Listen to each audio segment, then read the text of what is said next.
Ladies and gents, welcome to UX, and this is America's second B-21 Raider is now flying.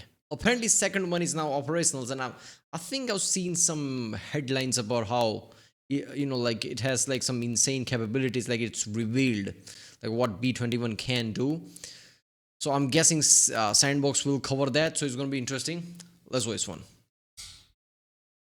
Has two B-21 Raider stealth bombers conducting flight tests, with the second of these advanced new aircraft taking flight for the first time on Thursday afternoon. Now, like the first B-21, which has been flying since November of 2023, this new bomber took off from the famed Air Force Plant 42 in Palmdale, California, and then flew northeast, landing at Edwards Air Force Base just a bit less than 25 miles away, where it joined the first flying Raider for ongoing tests. Now, Northrop Grumman, the B-21's manufacturer, has also produced at least two more stealth bomber airframes, known as G1 and G2, which were built solely for ground testing. And based on previous statements from Air Force officials, we know that there are at least two more B-21 airframes at some stage of production within the classified confines of Plant 42. But realistically speaking, it could well be more.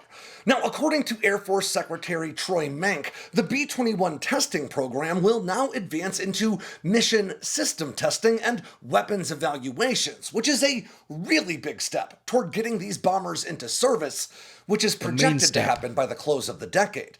Now, unlike past stealth fighter and bomber efforts, which have pretty universally seen serious budget overages and technical delays, Northrop's B-21 program has thus far sort of served as a clinic in how to get advanced new jets into service.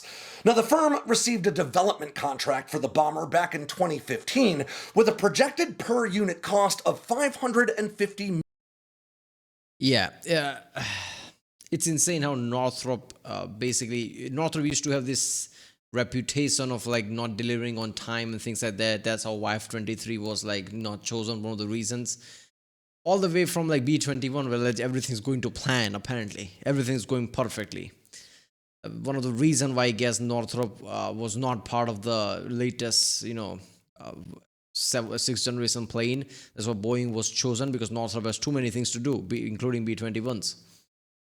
million in 2015 currency each. And when you adjust that for today's inflation, that would shake out to roughly $762.4 million per bomber. But early development on the B-21 has gone really smoothly, and as a result, the current reported estimated cost per aircraft sits at around $700 million. And that means this bomber has actually gotten cheaper since the program began. Yeah, imagine like B2 used to be what, $1.5 to $2 billion a piece, all the way to the modern. This is not as big as B2. Obviously, it's smaller. It can't have the bunker busting bomb they used in Iran. I guess they're still gonna need like B2 for that. B-21 is like more advanced in every single way. It's a sixth generation plane. It can do many things, not just bomber, but it can be a like attack plane, fighter plane. It's like made to do a lot of things. Apparently, they're seamlessly making it into it. Obviously, it's a bomber, but it's so advanced that it can do a lot of jobs, and it's only 700 million compared to B2's billions. Now, a great deal of that success can be attributed to Northrop Grumman's advanced digital testing regime, allowing them to functionally test the aircraft in a simulated environment extensively before ever bolting on a single body panel. There you go. But it is also worth noting that Northrop has had to eat a bit more than $2 billion in losses associated with this program, mostly tied to inflation, workforce disruptions, and changes in their manufacturing infrastructure that they say will allow them to increase the production rate of these bombers, which will in turn eventually result in higher profits for Northrop Grumman.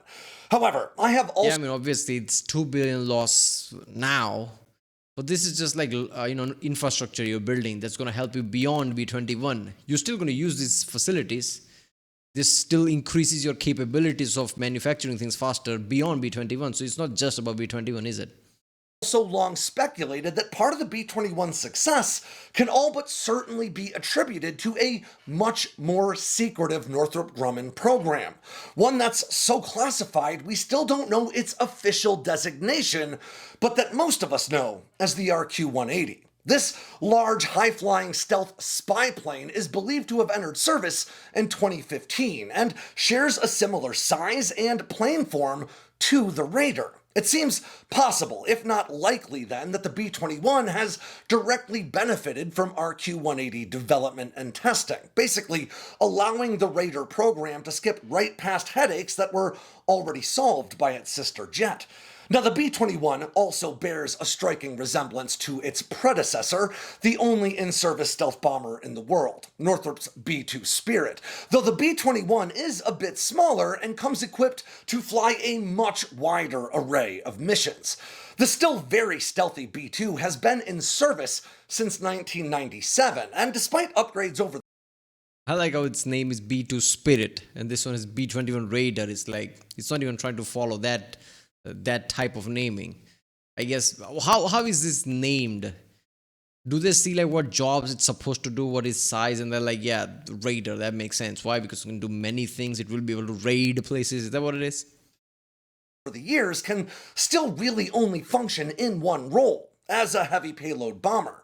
The B-21, on the other hand, is equipped with what's been described as the most advanced intelligence, surveillance, and reconnaissance suite ever fielded, making this extremely low observable aircraft just as much a spy plane as it is a bomber. Now, the Raider is also expected to carry advanced communications hardware, allowing it to serve as a central networking hub for all other assets in the battle space, from managing AI-enabled drones, to coordinating with crewed fighters, to engaging targets identified by ground forces, and more. So to put it simply, if the F-35 could be described as a quarterback in the sky, well then you might call the B-21 an offensive coordinator, with more powerful sensors, more onboard computing power, greater... F-35 is the quarterback. B-21 is the owner of NFL. Oh, okay, that makes sense. Yeah. Yeah, B-21 can do a lot of shit, right? It can act as a mothership, why not? They're already going towards that with F-35. F-47 is like obviously fighter-oriented, but it's also like equal way, like how it can do many things with better technologies. They're implementing AI into this one as well. They probably are doing that. No way they're not. They're not going to tell us, obviously, right now. A lot of like top militaries around the world are basically trying to implement AI military right now, right? It will take a few years before we realize like how AI is being used in military, but they're probably doing that right now. Stealth and, more than 30,000 pounds worth of warheads to deposit on foreheads down below. And while the B-2's dated radar absorbance... Wait a minute, is that Fatricen's... did he coin that term? I'm pretty sure he made it famous, right? Warheads on foreheads, and like everybody's talking about it like that. Skin is very fragile, forcing the Air Force to house these bombers in climate-controlled hangars. The B-21's radar absorbent material is said to be a multi-generational improvement, meaning you can leave these bombers out in the elements without concern, and the cost of maintaining that vital stealth skin is significantly reduced. But while the technological improvements made in the 36 years since the B-2 started flying are certainly a big deal, I would contend that the most important difference between these programs comes down to volume. The United States currently operates just 19 B-2 Spirits, estimated to have cost somewhere north of $2 billion. Yeah, I would have said like, oh, wait a minute, just it's 19 proper top-class bombers. But then again, they don't use one bomber for anything. They use 8 bombers for Iran mission for many reasons. It's like decoys, and there's many things that are involved. So 19s mean you can do a 2 or so mission. Yeah. But if shit is going down, you need more. Like, what you gonna do then? I don't get it. Like, why is B-21 smaller? It can't use the bunker buster. If it can't use the GBU, that bunker busting bomb, like, isn't that like big hole? Like, then you need B-2s. So is there going to be a plane that replaces B-2 with the scale, or is the B-21 a thing and they're gonna build a new bunker buster? The whole thing of bunker buster is mass, right? The size of it. How are you gonna like make it smaller and still effective? I don't know. A piece, but the DoD currently plans to buy at least 100 B-21 Raiders, with discussions already underway about potentially even increasing that figure. Now, again, the B-21 is expected to enter service by the close of this decade and will eventually go on to replace both retiring B-2 Spirits and B-1B Lancers. And based on how production and testing has gone so far, that timetable seems to be holding up. What about B1Rs, boners? Yeah. I don't know, like, but if they retire B2s, what about those bombs? No plane other can fit that bomb, so those bombs are useless. You need another bombs for that. The same one they used at Iran, right? I'm pretty sure no one besides B2 can use that. That's the whole thing. That in itself is a, like specialized monopoly when it comes to America. Oh, when you use bunker buster, only America has the plane, only America has that bomb. All right.